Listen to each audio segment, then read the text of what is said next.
কুমিল্লা ৪ আসনে নির্বাচন করতে পারবেন এনসিপির হাসনাত আব্দুল্লাহ। দ্বৈত নাগরিকত্ব ও পাল্টাপাল্টি আপিল নিয়ে ইসিতে আইনজীবীদের হট্টগোল।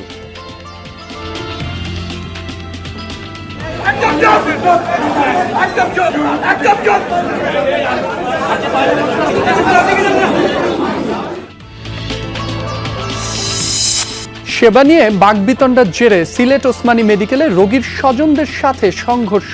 রাত থেকেই কর্মবিরতিতে ইন্টার্ন চিকিৎসকরা, চরম দুর্ভোগ। আমরা সবাই আতঙ্কে ছিলাম, আর পরে আমরা কোনো সেবা পাইনি। বলছি এই ইন্টারনেট আতঙ্কিত হয়ে না, আমরা পুনরায় আপনাদেরকে সেবা দেব, পরিস্থিতি শান্ত হবে। তারা আইনি প্রক্রিয়ার মাধ্যমে দ্রুত সমাধান করার চেষ্টা করবেন বলেছেন। রাজবাড়ীতে ফিলিং স্টেশন কর্মীকে গাড়ি চাপা দিয়ে হত্যার ঘটনায় মামলা দায়ের। জড়িত 2 জন পুলিশ হেফাজতে। নিহতের বাড়িতে শোকের মাতম।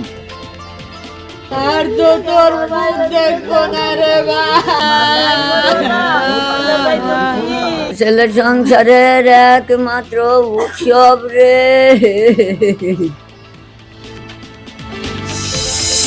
টাঙ্গাইলে বনের জমি দখল করে আলোচনায় ঘাটাইল উপজেলা স্বেচ্ছাসেবক লীগ নেতা। প্রধান উপদেষ্টার কাছে গ্রামবাসীর অভিযোগ, তদন্ত করে ব্যবস্থা নেওয়ার আশ্বাস কর্তৃপক্ষের। প্রতারণার ফাঁদে কুড়িগ্রামের সেই বৃদ্ধ আনসার আলী। তার এনআইডি দিয়ে রিক্রুটিং এজেন্সি খোলে প্রতারক চক্র।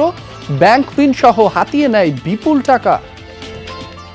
জেল খাটার পরে আমরা ওই এক পুলিশে যে আমাকে যাবি না নাইলে আনিয়া তখন আমি জানবার পাই যে আমরা পুপুলি ব্যাংকে বলে আমরা অ্যাকাউন্ট করছি। আমি অ্যাকাউন্ট জানিও না, করিও নাই। তিস্তা প্রকল্পের কাজ শুরু না হওয়ায় স্থানীয়দের হতাশা পরিণত হয়েছে মহা বিরক্তিতে। ভূরাজনীতির মারপ্যাচে ক্ষোভ, আন্দোলন চালিয়ে যাওয়ার ঘোষণা।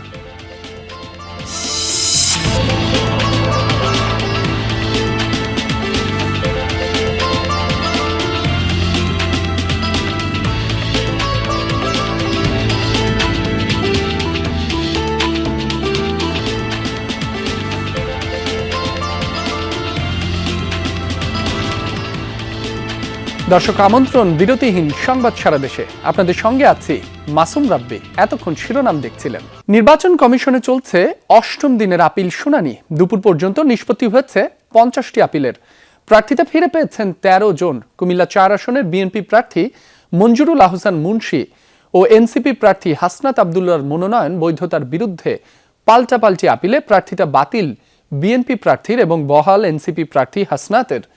এর আগে দ্বৈত নাগরিকত্ব নিয়ে শুনানিতে আইনজীবীদের দুপক্ষের মধ্যে হয় হট্টগোল। এ সময় এনসিপি নেতা ও আইনজীবী জহিরুল ইসলাম মুসার দিকে তেড়ে যান ফেনী 3 আসনের বিএনপি প্রার্থী আব্দুল আওয়াল মিন্টু। পরে ইসির হস্তক্ষেপে শান্ত হয় পরিস্থিতি। এ সময় নির্বাচনী আচরণবিধি লঙ্ঘনের অভিযোগে ঢাকা 13 আসনের প্রার্থী খেলাফত মজলিসের মামুনুল হককে দেয়া কারণ দর্শানোর নোটিশের জবাব দিয়েছেন তিনি। বলেন, গণমাধ্যমে আসা বিভ্রান্তিকর সংবাদের ভিত্তিতে তাকে শোকজ করেছিল কমিশন। লেভেল প্লেইং ফিল্ডের ক্ষেত্রে তা প্রশ্ন তৈরি করে। এখন পর্যন্ত মোট 510টি শুনানির মধ্যে 355টি মঞ্জুর করেছে কমিশন। শুনানি চলবে আগামীকাল পর্যন্ত।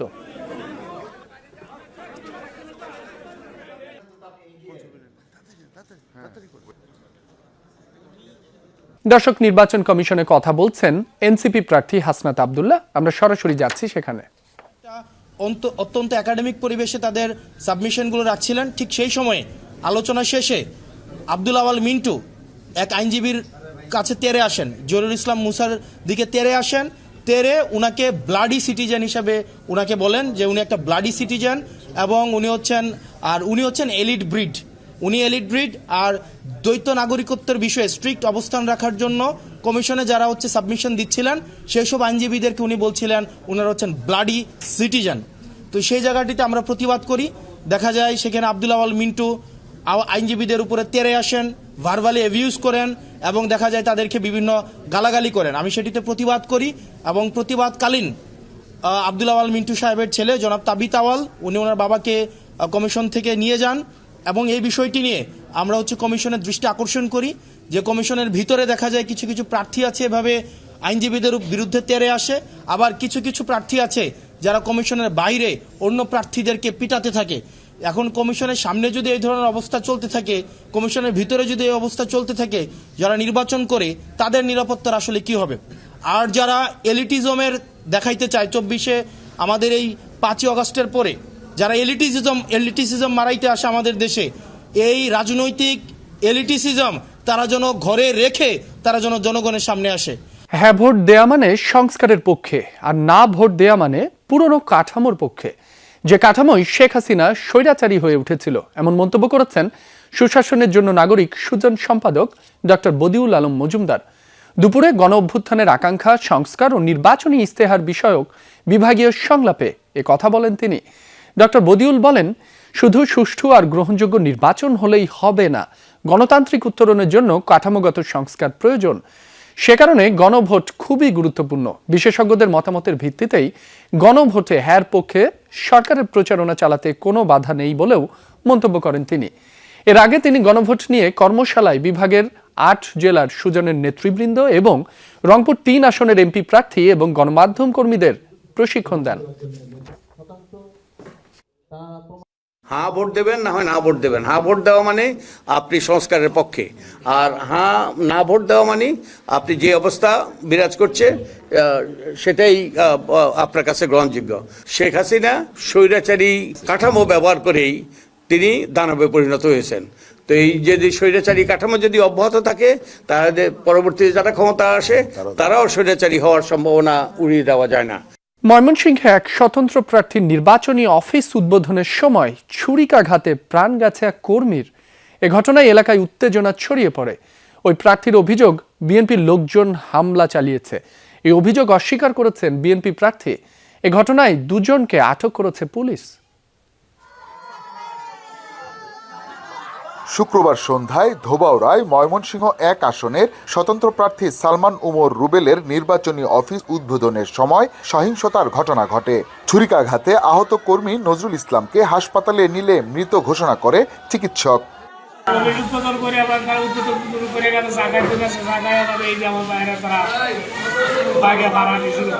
সবকিছু অ্যাবসেন্ট ছিল, রোগীর পিউপিল ডাইলেটেড ছিল, তার কোনো রিফ্লেক্স ছিল না, তার শ্বাস-প্রশ্বাস ছিল না। এ ঘটনায় স্বতন্ত্র প্রার্থীর অভিযোগ, বিএনপি কর্মীরাই হামলা চালিয়েছে। অন্যদিকে বিএনপি প্রার্থীর দাবি, হামলাকারীরা তার কর্মী হলেও যা হয়েছে তা পারিবারিক বিরোধের ঘটনা থেকেই। ধানের শীষের মনোনীত প্রার্থী সৈয়দ ইমরান সালেহ প্রিন্স ভাই এবং তার কর্মী সমর্থকরা বারবার আমাকে হুমকি ধামকি দিয়ে আসছিল আমি যেন নির্বাচনে থেকে সরে যাই। আমার একজন কর্মী নজরুল ইসলামকে তারা অতর্কিত হামলা করে এবং ছুরিকাঘাত করে। শালা দুলা ভাইয়ের একটা গন্ডগোল, যে মারা গেছে সে হলো শালা, এবং যে বেড়েছে তা হলো সম্পর্কে বোন জামাইটা হলো আনফরচুনেটলি বিএনপি আমাদের সাথে যুক্ত। সহিংসতার ঘটনায় এলাকায় ছড়ায় উত্তেজনা। ঘেরাও করা হয় উপজেলা পরিষদ ভবন। খবর পেয়ে ঘটনাস্থলে গিয়ে পরিস্থিতি নিয়ন্ত্রণে আনে পুলিশ। এরই মধ্যে আটক করা হয়েছে 2 জনকে। এই ঘটনায় পুলিশ তাৎক্ষণিকভাবে ঘটনাস্থলে যায় এবং কিছু তথ্য প্রমাণের ভিত্তিতে ইতিমধ্যেই পুলিশ 2 জনকে আটক করেছে এবং ঘটনার সুষ্ঠু তদন্ত করে যারা জড়িত বাকি আসামিগণ তাদেরকে গ্রেপ্তার করার জন্য পুলিশি তৎপরতা অব্যাহত রয়েছে। বর্তমানে এলাকায় অতিরিক্ত পুলিশ মোতায়েন করা হয়েছে। হুসাইন শাহিদ, যমুনা নিউজ, ময়মনসিংহ। রোগীর স্বজন ও ইন্টার্ন চিকিৎসকদের সংঘর্ষের জেরে অচল অবস্থা সিলেট ওসমানী মেডিকেল কলেজ হাসপাতালে। নিরাপত্তা নিশ্চিতের দাবিতে ইন্টার্ন চিকিৎসকদের ধর্মঘটে তীব্র ভোগান্তিতে পড়েছেন রোগীরা। এদিকে তদন্ত কমিটি গঠন, চিকিৎসকদের নিরাপত্তা নিশ্চিত সহ বিভিন্ন আশ্বাসের মধ্যে চিকিৎসকদের কাজে ফেরানোর চেষ্টা করছে হাসপাতাল কর্তৃপক্ষ।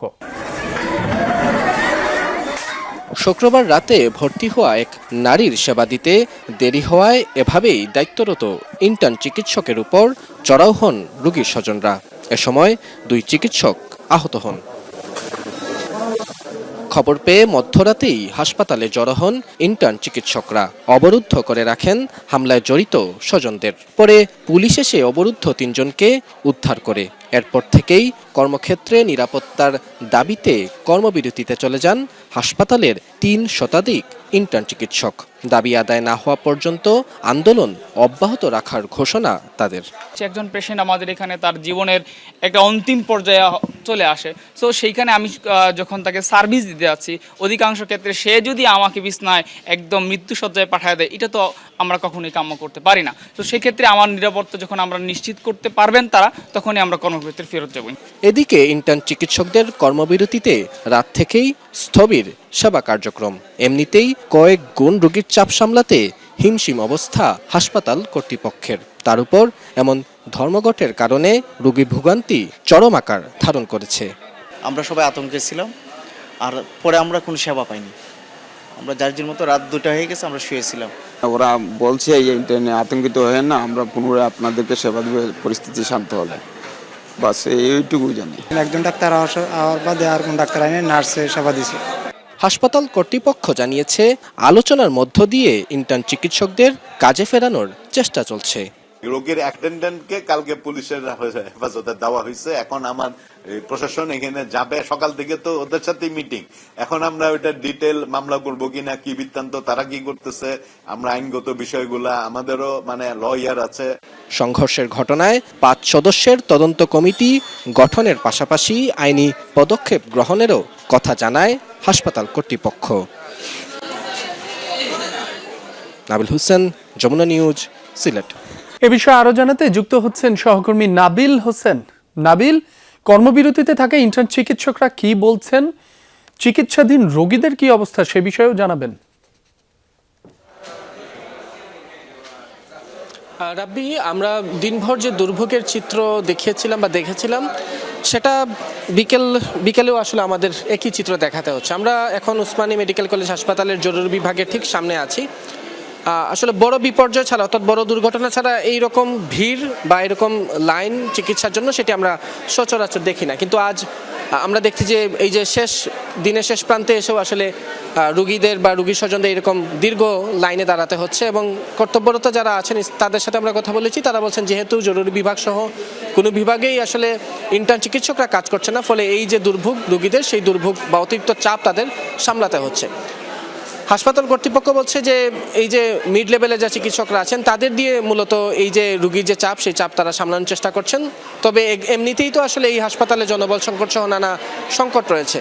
সেই সংকটের উপর এই ধর্মঘট বাড়তি চাপ, বাড়তি ভোগান্তি তৈরি করেছে, সেটি তারা নিজেও স্বীকার করেছেন। তবে আলাপ আলোচনার যে বিষয়টি সেটি এখনও চলমান। কিছুক্ষণ আগে আমরা ইন্টার্ন চিকিৎসক যারা আছেন নেতারা, তাদের সাথে কথা বলেছিলাম। তারা বলছেন যে এখন পর্যন্ত সুরাহা হয়নি। তারা যে নিরাপত্তার যে বিষয়টি নিশ্চিত হওয়ার কথা বলেছিলেন, সেই বিষয়টি এখন পর্যন্ত তার কাছে দৃশ্যমান হয়নি।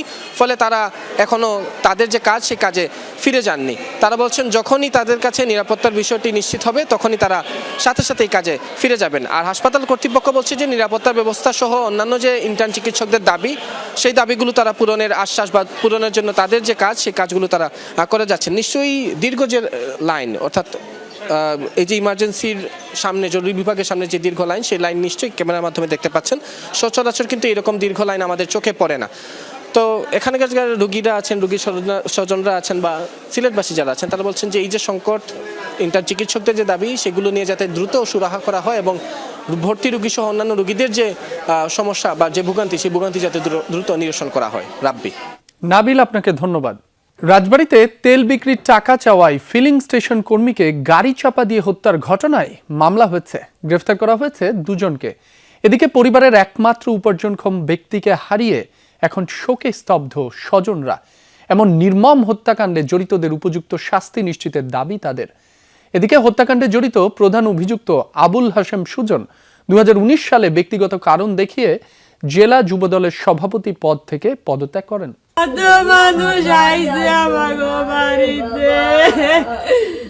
কথা ছিল বিয়ের জন্য মেয়ে দেখতে যাওয়ার, কিন্তু মুহূর্তেই থেমে গেছে সব পরিকল্পনা। পরিবারের একমাত্র উপার্জনক্ষম মানুষটিকে হারিয়ে শোকে স্তব্ধ স্বজনরা। 4 ভাই বোনের মধ্যে সবার বড় রিপন সাহা। স্বভাব চরিত্রের জন্য ছিলেন সবার প্রিয়। কোনো কারণ ছাড়াই এমন হত্যাকাণ্ডে হতবাক পরিবারের সদস্যরা। ঘটনায় জড়িতদের উপযুক্ত শাস্তি চান তারা। খুব ভালো ছেলে, চারপাশ দিকে সবাই ওরে ভালো বলে। আমার ওই একমাত্র ছেলের আমার অভিযোগ চলে। আমার ন্যায় বিচার চাই, ও গজনে কঠিন থেকে কঠিনতম শাস্তি চাই। শুক্রবার ভোরে রাজবাড়ীর গোয়ালন্দের করিম ফিলিং স্টেশনে ডিউটিরত অবস্থায় ছিলেন পাম্পকর্মী রিপন। এ সময় গাড়িতে তেল নিতে যান স্থানীয় ঠিকাদার আবুল হাশেম সুজন। তেল নিলেও টাকা দিতে অস্বীকার করেন তিনি। পরবর্তীতে গাড়ি নিয়ে পালাতে চাইলে বাধা দেয় রিপন। এ সময় তাকে গাড়ি চাপা দিয়ে পালিয়ে যায় গাড়ির আরোহীরা। ঘটনাস্থলেই মারা যান ফিলিং স্টেশনের ওই কর্মী। তেল নিয়ে গেছে ওই গাড়িটাই, তাকে চাপা দিয়ে তার মাথার উপর দিয়ে গাড়ি উঠে দিচ্ছে এবং তার জায়গায় মৃত্যু হয়ে গেছে। রিপন যে হত্যা করলো তা কল্পনার অতীত। আমরা চাই যে এর একটা সুস্থ বিচার হোক। হত্যার ঘটনায় মামলা করেন নিহতের ভাই। পরবর্তীতে আবুল হাশেম সুজন ও গাড়ি চালক কামাল হোসেনকে গ্রেফতার করে পুলিশ। জব্দ করা হয় হত্যায় ব্যবহৃত গাড়িটিও। আসামিদেরকে মৃত্যু আদালতে পরবর্তী কার্যক্রম চলমান, যাতে সুষ্ঠু বিচার পায় সে বিষয়ে আমরা তৎপর আছি। অভিযুক্ত সুজন অস্ত্র মাদকসহ কয়েকটি মামলার আসামি। সম্প্রতি কারাগার থেকে জামিনে বের হন তিনি। সাইফ আহমেদ, যমুনা নিউজ। টাঙ্গাইলের ঘাটাইলে স্থানীয়দের পাশাপাশি বন বিভাগের জমি দখল করে আলোচনায় উপজেলা স্বেচ্ছাসেবক লীগ নেতা এবং ঘাটাইল কেন্দ্রীয় সমবায় সমিতির সাবেক চেয়ারম্যান রুহুল আমিন। প্রধান উপদেষ্টার কাছে লিখিত অভিযোগ দিয়ে প্রশাসনের হস্তক্ষেপ চেয়েছেন গ্রামবাসী। বন কর্তৃপক্ষ বলছে সরেজমিনে তদন্ত সাপেক্ষে প্রয়োজনীয় ব্যবস্থা গ্রহণ করবেন তারা। টাঙ্গাইলের ঘাটাইল উপজেলা স্থানীয় দিগডহর, খোদখান্দি ও চকতৈল এলাকায় রয়েছে বিভিন্ন গাছগাছালির বনায়ন। ছিল শতবর্ষী সড়ক, বিদ্যালয়, ফসলিয়ার খাস জমিও। আওয়ামী লীগের আমলে বনায়ন গড়ে তোলার কথা বলে ১৩ একর জমি লিজ নেন উপজেলা স্বেচ্ছাসেবক লীগের সাধারণ সম্পাদক রুহুল আমিন। তবে অভিযোগ উঠেছে ক্ষমতার প্রভাব খাটিয়ে পরবর্তীতে সাধারণ মানুষের কয়েক বিঘা জমি এবং শতবর্ষী সড়কের ওপর কলাবাগান গড়ে তোলেন তিনি। আশপাশে যেটুকু আবাদি জমি আছে সেখানে এখনো তার বাধায় চাষাবাদ করতে পারছে না অনেকে। আওয়ামী লীগের আমলে তারা কেমনে দেনি কাগজপাতি বানাইয়া এই জমিগুলা ওরা নিছে। জমি জমাগুনা নষ্ট হইতেছে, গাছ গাছছে, আর রাস্তা ছিল রাস্তা বন্ধ করে রাখছে। পাবলিকে নিচে পাবলিকে আবাদ করতাম, এখন এই যে কলা বাগান করছে, রাস্তা নষ্ট করে নিছে। এই জমিগুলা দেখেন কিরকম নষ্ট করছে, এনা ফসল মোটেই হইতেছে না। সম্প্রতি প্রধান উপদেষ্টা বরাবর লিখিতভাবে অভিযোগ করে বিষয়টি সমাধানের জন্য দৃষ্টি আকর্ষণ করেছেন স্থানীয় বাসিন্দারা। আওয়ামী লীগ সরকার ক্ষমতা থাকাকালীন এই জমিগুলা দুর্নীতি করে মনে হয় টাকা পয়সা দিয়া এগুলা নিচ্ছে, ভুয়া কাগজপাতি দিয়ে। আমাদের রেকর্ড প্রস্তাব আছে, দলিলও আছে। আমরা যে বলি যে রাস্তাদের হেরা তুমি জমিন সহ আমরা এই করে নেবেন, কোন বললে কার দাপটা এটা বললে তা আমরা বলতে পারি। কৃষিক্ষেত্রের ফসলগুলা এই কলার বাগান লাগাইয়া ফসল নষ্ট করতেছে, প্লাস এই ফসলগুলো যে নিব পাবলিকেরা এই কৃষকেরা আবার ধামকিও দিতেছে। তবে অভিযুক্ত রুহুল আমিনের দাবি কারো ফসল নষ্ট করে নয়, বরং নিজ জমিতেই কলাবাগান করেছেন তিনি। রাস্তাটা আমি করছি আর ওটা আমার জন্যই, রাস্তাটা আমার উপকারে আসে। ওরা তো বছরে যারা খেতা লাগা বলছে তারা বছরে 2 বার যায়, এক ধান কাটবার যায়, ধান রোবার যায়। যদি কেউ বলতে পারে যে হ্যাঁ এরা প্রভাব খাটাইছে কোনোদিন বা এরা দুর্নীতির সাথে জড়িত, তাহলে সেটা আইন বিচার করবে। বন বিভাগ কর্তৃপক্ষ জানায় বিষয়টি নিয়ে আলোচনা চলছে। সরেজমিনে তদন্ত করে প্রয়োজনীয় ব্যবস্থা নেওয়া হবে। ধলাপাড়া রেঞ্জের যে কোনো জায়গায় এরকম যদি জবরদখলের কোনো তথ্য প্রমাণ থাকে, জায়গাটা যদি বনের হয়, সেই ক্ষেত্রে আমরা ধলাপাড়া রেঞ্জ তথা টাঙ্গাইল বন বিভাগ সেই জবরদখল উচ্ছেদ করে নতুন বনায়ন করবে। এলাকাবাসী জানায় দীর্ঘদিন ধরেই রাজনৈতিক ছত্রছায়ায় অব্যাহত আছে প্রভাবশালীদের জমি দখল, কিন্তু দেখার যেন কেউ নেই। সাইফ আহমেদ, যমুনা নিউজ। সিলেটে সড়ক দুর্ঘটনায় নিহত হয়েছেন 2 জন, আহত হয়েছেন অন্তত 10 জন।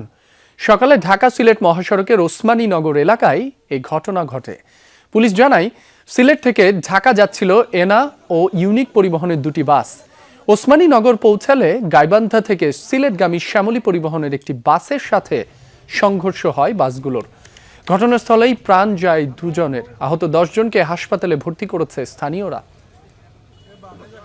সুনামগঞ্জে বাস পিকআপ ভ্যানের মুখোমুখি সংঘর্ষে নিহত হয়েছেন 1 জন, আহত 8 জন। সকালে সুনামগঞ্জ সিলেট মহাসড়কের ঘোড়ারগাঁও এলাকায় এই দুর্ঘটনা ঘটে। ঢাকা থেকে সুনামগঞ্জ যাচ্ছিল এনা পরিবহনের একটি বাস। এ সময় বিপরীত দিক থেকে আসা একটি পিকআপ ভ্যানের সাথে মুখোমুখি সংঘর্ষ হয়। পিকআপটি দুমড়ে মুচড়ে যায়, রাস্তার পাশে খাদে পড়ে যায় বাসটি। ঘটনাস্থলেই প্রাণ হারান পিকআপ চালক। আহত হন 8 জন। জাতীয় পরিচয়পত্র ও ব্যক্তিগত তথ্য বেহাত হওয়ায় প্রতারণার ফাঁদে পড়ে কারাভোগ করতে হলো কুড়িগ্রামের এক অসহায় বৃদ্ধকে। নানা প্রলোভনে পড়ে নিজ তথ্য দিয়ে দেন প্রতারক চক্রের হাতে। এরপর তার নামে খোলা হয় রিক্রুটিং এজেন্সি আর ব্যাংক অ্যাকাউন্ট, যার কিছুই জানতেন না ষাটোর্ধ্ব আনসার আলী। এক ভুক্তভোগীর ওমরার টাকা প্রতারক চক্র লুটে নিলে মামলার পর বের হয়ে আসে মূল ঘটনা। ষাটোর্ধ্ব আনসার আলীর 5 সদস্যের পরিবার চলে কৃষিকাজ আর অটোরিকশার রোজগারে। 2016 সালে নদী ভাঙনে ভিটেমাটি হারিয়ে আশ্রয় নেয় ঢাকায়। 2019 সালে ঢাকার রাস্তায় অসুস্থ স্ত্রীর মাথায় 2 সন্তানের পানি ঢালার দৃশ্য ছড়িয়ে পড়ে সামাজিক মাধ্যমে। ভাইরাল হওয়া ছবির সুবাদে জেলা প্রশাসনের সহায়তায় ফিরে আসে কুড়িগ্রামে। সে আলোচিত আনসার আলী এবার প্রতারণার ফাঁদে। 1 সপ্তাহ খাটতে হলো জেল।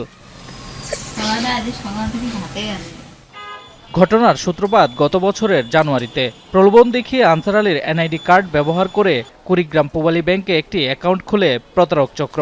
সেই অ্যাকাউন্ট ব্যবহার করে প্রতারকরা একটি ভুয়া রিক্রুটিং এজেন্সি প্রতিষ্ঠা করে। আনসার আলী এয়ার ইন্টারন্যাশনাল নামে ওই প্রতিষ্ঠান থেকে উমরাহর বিজ্ঞাপন দেওয়া হয় সামাজিক মাধ্যমে। অথচ কিছুই জানতে পারেনি অশিক্ষিত আনসার আলী। আব্দুল হাসান কেস দিয়ে আমাকে 7 দিন জেল খাটাইলি। জেল খাটার পরে আমরা ওই এক পুলিশে যে আমাকে জামিনে নাইলি আনিয়া তখন আমি জানবার পাই যে আমরা পুপুলি ব্যাংকে বলে আমরা অ্যাকাউন্ট করছি। আমি অ্যাকাউন্ট জানিও না, করিও নাই। রাজবাড়ী জেলার শিক্ষক আবুল হাসান সেই বিজ্ঞাপনে বিশ্বাস করে 2,20,000 টাকা জমা দেন ব্যাংক অ্যাকাউন্টে। প্রতারক চক্র সেই টাকা তুলে নেয়। যথারীতি প্রতারণার বিষয়টি বুঝতে পেরে অ্যাকাউন্ট নাম্বারের বিপরীতে আনসার আলীর নামে মামলা করে প্রতারণার শিকার শিক্ষক। ওয়ারেন্ট জারি হলে গ্রেফতার হন আনসার। আমার আবেদন থাকিল আমি যেন এই মামলাতেই সঠিক বিচার পাই। তাছাড়া আমার দিবের মতন কোনো ক্ষমতা নাই। প্রথমত আমি 2,20,000 দিই, বাকিটা পরে দেবো। কিছুক্ষণ পরে দেখি টিকিটগুলো রিফান্ড করছে। পরবর্তী যোগাযোগ করার চেষ্টা করি, আর পাই না। এরপরে আমি যে অ্যাকাউন্টে টাকা পাঠাই সেই অ্যাকাউন্টের নাম ধরে তার আইডি দিয়ে এরকম ভাবে মামলা করি। আনসার আলীর ব্যাংক অ্যাকাউন্টে নমিনি করা হয়েছে পাশের ঘরের শিরিনা বেগমকে, যিনি নিজেই জানে না কিছুই। আমার স্বামী পাগল, আমার বাচ্চা প্রতিবন্ধী, এইরকম করে আমরা চলি ফিরি খাবাসি। রাজবাড়ী জেলা দায়রা জজ আদালতে বাদী আবুল হাসানের মামলাটি বিচারাধীন। আনসার আলীর মামলা লড়তে সর্বশান্ত পরিবার। তার কাছে টাকা নিয়েছি, আমরাও আসি উপদ্রব শুরু করছে যে আমাকে টাকা নিছিস, টাকা দে। এখন আমি এই দেনাগুলো কিভাবে শোধ করি? এখন ওই টাকাটাই আমি কিভাবে হাজিরে যে সামনে হাজিরে এসে হাজিরেরও তো আমি দিতে পারছি না। এমার দ্বারা এই টাকাটা তোলা এটা অসম্ভব, এটা সম্ভব না। ভোটার আইডি গেল কিভাবে মনে করেন যে আসি কয় আমরা চাল দেবো, আমরা যে পাউডার দেবো, সাবান দেবো, কার্ড দেও, আমরা এটা ওটা মানে মেলা ধরনের দেহে আমরা মহিলা মানুষ বুঝি না, বলে গরিব মানুষ যদি পাই আমরা সেই নিয়ে যা দিছি। প্রতারিত হয়ে মূলত তিনি আসামির বিরুদ্ধে মামলা দায়ের করেন।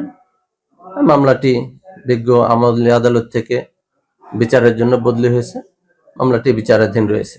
প্রতারণা ও হয়রানির এই ঘটনাটি চাঞ্চল্য ছড়িয়েছে জেলা জুড়ে। বিষয়টি তদন্ত করে দেখা হচ্ছে, জানিয়েছেন ঋণদানকারী ব্যাংকের এই কর্মকর্তা। আনসার আলীর বিষয়ে এটা তদন্তাধীন আছে, এটা একদিকে যেমন ঠিক আছে এবং এটা অবশ্যই সমাধানের পথও খুব সন্নিকটে আমাদের। শামস তাবরিজ উচ্ছ্বাস, যমুনা নিউজ। ভোলায় এক গার্মেন্টস কর্মী তরুণীকে সংঘবদ্ধ ধর্ষণের অভিযোগ উঠেছে। থানায় মামলা করেছেন ভুক্তভোগী। শুক্রবার রাতে মনপুরা এলাকায় এই ঘটনা হয়।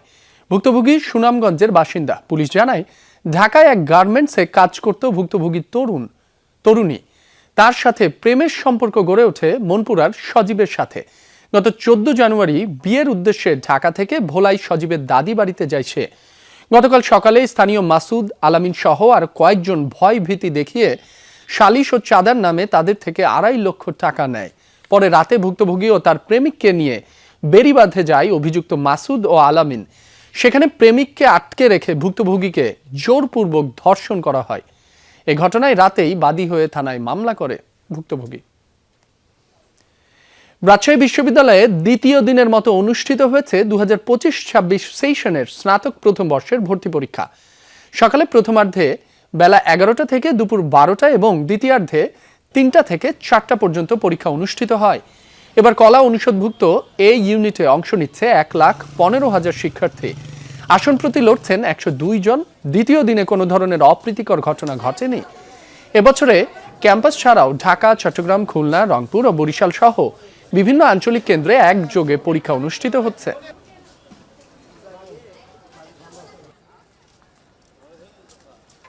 পানি সম্পদ উপদেষ্টা ঘোষণা দিয়েছিলেন চলতি বছরের 1 জানুয়ারি উদ্বোধন করা হবে তিস্তা প্রকল্পের কাজ। 16 দিন পেরিয়ে গেলেও সেই কাজ শুরুর কোনো উদ্যোগ নেই। চাতক পাখির মতো তাকিয়ে থাকা অববাহিকার মানুষের আশা এখন হতাশা আর মহা বিরক্তিতে রূপ নিয়েছে। ভূরাজনীতির মারপ্যাচে বারবার আশাহত হতে হচ্ছে, মনে করেন নদী আন্দোলনের যুক্তরা। তিস্তা প্রকল্প বাস্তবায়ন না হওয়া পর্যন্ত আন্দোলন চালিয়ে যাওয়ার ঘোষণা দিয়েছেন তারা।